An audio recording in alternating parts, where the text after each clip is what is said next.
Warning: this video contains details that may be disturbing to some. Viewer discretion is advised. Automobile accidents happen all across the world. Cars versus cars, trucks versus trucks, trucks versus cars. There is one batch of accidents that you wouldn't think would happen, but they are common, and that would be train accidents. Today, I'm going to be going over a list of accidents that have happened over the last 60 years involving passenger trains and freight trains. Let's begin.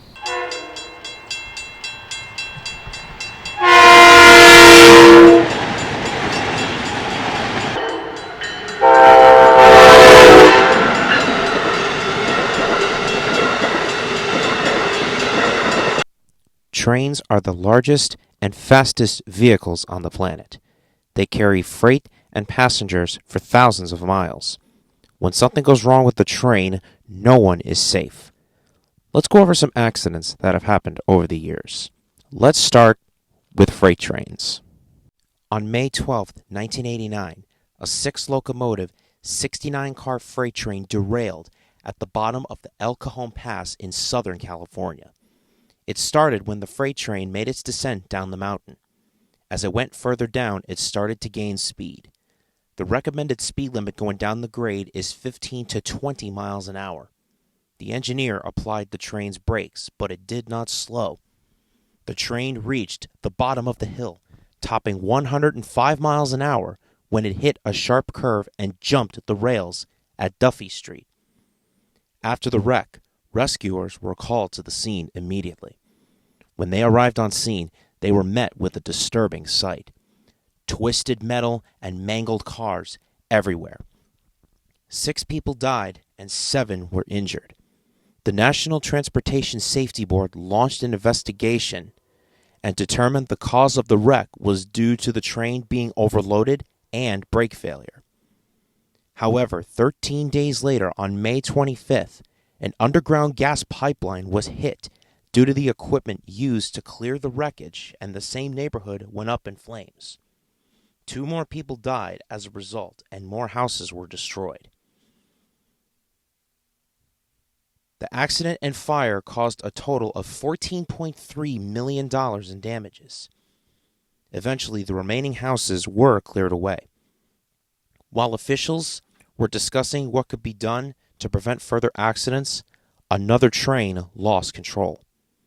On December 15, 1994, near the junction of I-15 and California 138, a mile-long freight train lost its brakes and slammed into a parked Union Pacific coal train. Both crew members jumped from their trains before the accident but were severely injured. The accident caused more than $4 million in damages. The NTSB launched an investigation and determined the cause was a blocked brake hose.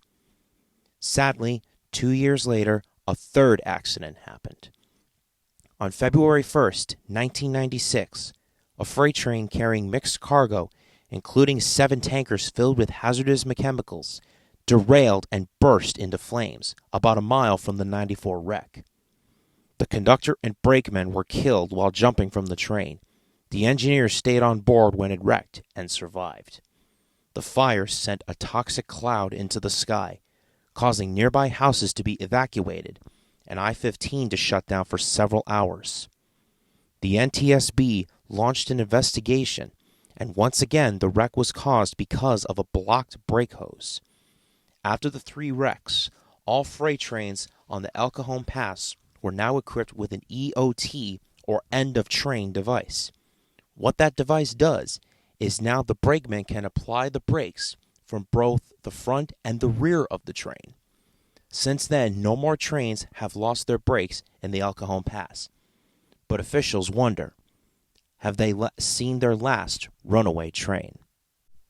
February 14, 1996, St. Paul, Minnesota. A mile-long freight train was heading into town carrying a lot of cargo. As it got closer, the brakes go out. The train hits 50 miles an hour when it thunders into the St. Paul rail yard and collides with 3 parked locomotives. 44 cars and 6 locomotives derail at the rail yard. Conductor Richard Vitek was just leaving the office, getting onto his train, when he sees the runaway train coming his way. Despite the wreck happening, and despite Vitek being caught in it, he survived the accident. Despite the wreckage, only 9 people were injured and no one was killed. The cause of the accident was due to a kink in the brake hose. March 4th, 1996, Weyauwega, Wisconsin. An 81-car freight train rolls through town carrying liquefied petroleum and propane. The train hit a broken section of rail and 35 cars, including the tankers, came off the tracks.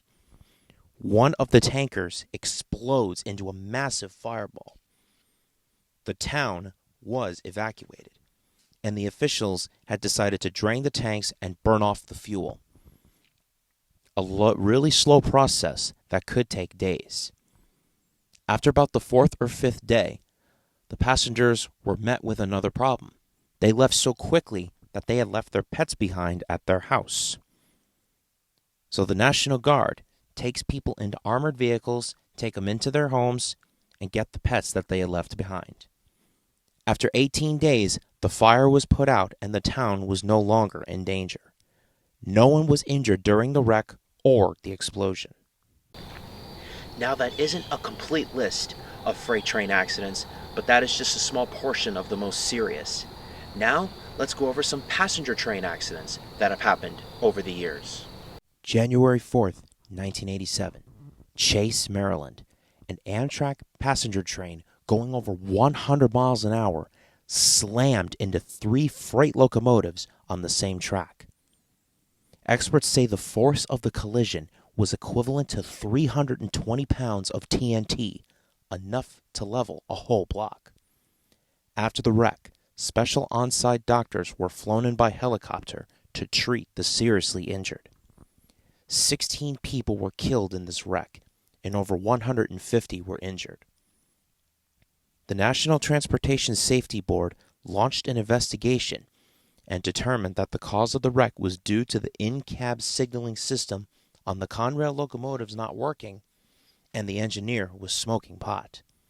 The engineer of the Conrail locomotive, Ricky Gates, was convicted of manslaughter and sentenced to 15 years in prison. After the wreck, random drug testing is now mandated for all train engineers. December 12th, 1988, London, England. A passenger train coming up to Clapham Junction noticed that a signal was red when it should have been yellow. The engineer stops his train just outside the station and uses a trackside phone to call in the problem. But barreling up behind him at 50 miles an hour was another passenger train that was getting bad signals as well. As the train rounded a blind corner, he slammed on his brakes, but was too late. The second train rear-ends the first train. And just as that wreck happened, debris was tossed onto another track, and a third train came in, slamming into the debris. 33 people died, and over 100 were injured. An investigation was launched and determined that the signal had been wired wrong by an electrician and that it was not working. August 28th, 1991, New York City. A number 4 Lexington Avenue express train derailed after hitting a switch near Union Square. The driver approached a switch going over the speed limit, and the subway cars separated and came off the tracks. 4 people were killed and 200 were injured. The driver, who was uninjured, left the scene, and when he was found later, he was drunk. The driver was convicted of manslaughter and sentenced to 5 years in prison. February 16th, 1996, Silver Spring, Maryland. An Amtrak passenger train, the Capital Limited, departed Union Station in Washington, D.C., heading to Chicago. The Amtrak train switched tracks to pass a slower freight train, but up ahead, the Amtrak engineer noticed a Maryland Area Rail Commuter Train, or MARC train, on the same track. The trains slammed on their brakes, but it was too late.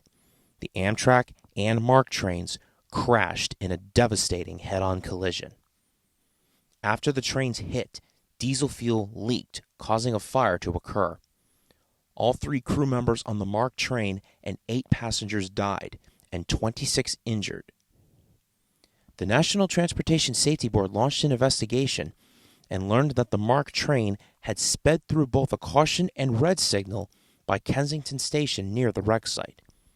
No one knows why the MARC train sped up and ran the signals.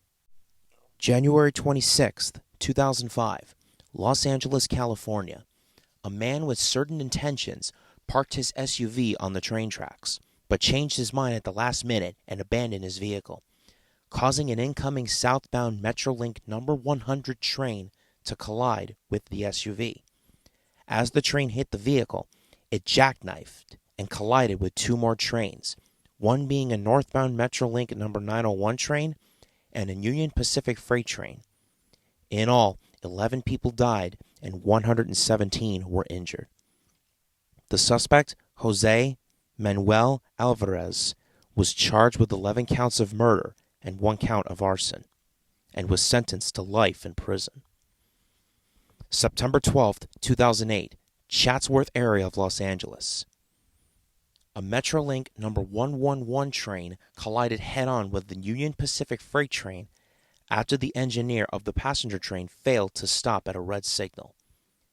Both trains were traveling roughly around 40 to 45 miles per hour when they collided. 25 people died and 135 people were injured in the crash. May 17, 2013, Connecticut. A Metro North train traveling from Grand Central and New York City to Union Station, New Haven, derailed between the Fairfield and Bridgeport stations. After it derailed, another train heading the opposite direction collided with the derailed train. 65 people were injured, and no one was killed.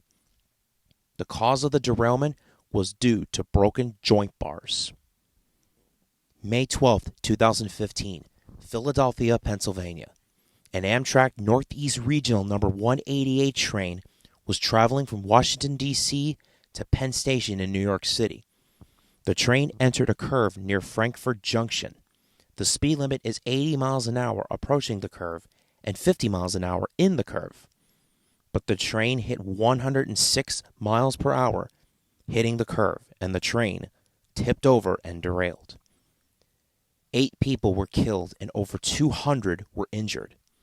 The National Transportation Safety Board launched an investigation and determined the cause of the crash was due to the loss of situational awareness of the driver. Brandon Bostian was charged with involuntary manslaughter and reckless endangerment, but was acquitted of the charges in March 2022. Now I'm going to tell you guys about the 3 worst rail disasters in the world. One happened in England, the second one happened in Mobile, Alabama, and the third one happened in Eschede, Germany.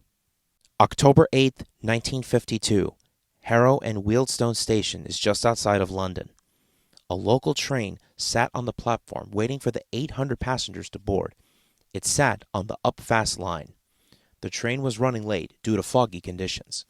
Racing towards the station on the up-fast line was an express train from Perth in Scotland. The engineer missed a warning signal outside the station, instructing him to slow down. The Perth Express barreled out of the mist and slammed into the sitting train. The force of the collision threw debris onto the down last line. Moments later, a third train traveling in the opposite direction slammed into the wreckage. The impact was so forceful, the clock was stopped at 8:19 a.m. By 8:22, paramedics arrived on the scene very quickly. 112 people were killed in this wreck, and 340 were injured. There was no explanation as to why the driver of the Perth Express went through the warning signal. After the accident, the automatic warning system was introduced. September 22, 1993, Mobile, Alabama.